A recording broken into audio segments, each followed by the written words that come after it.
The car screeched around the corner, tires screaming against the asphalt.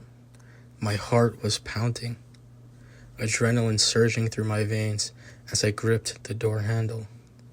She drove like a woman who was possessed, her eyes flicking to the rearview mirror every few seconds. "Who the hell are those guys?" I finally asked. She didn't answer right away. Her jaw clenched as she swerved into an alley.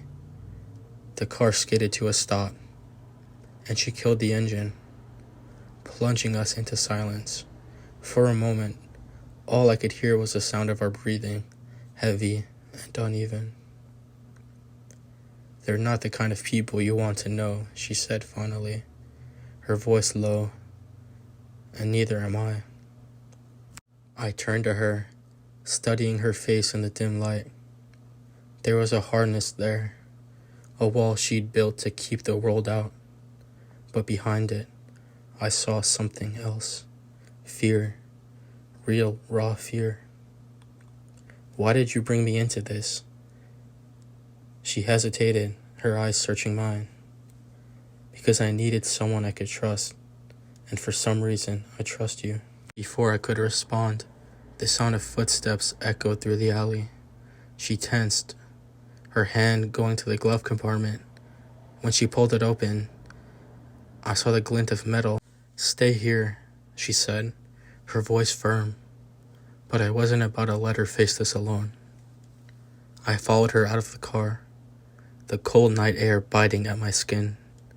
The footsteps grew louder, closer, and then they appeared. 3 figures, silhouetted against the dim light of the street lamp.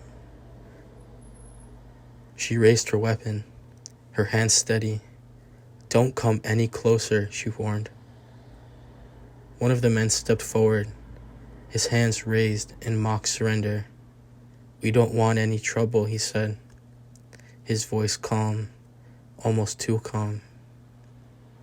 "We just want what's ours." She didn't lower the weapon. "You'll have to go through me first." The man smiled, a cold, predatory smile that sent a chill down my spine. "If that's how you want to play it." The tension in the air was palpable, a coiled spring ready to snap. I braced myself, my mind racing.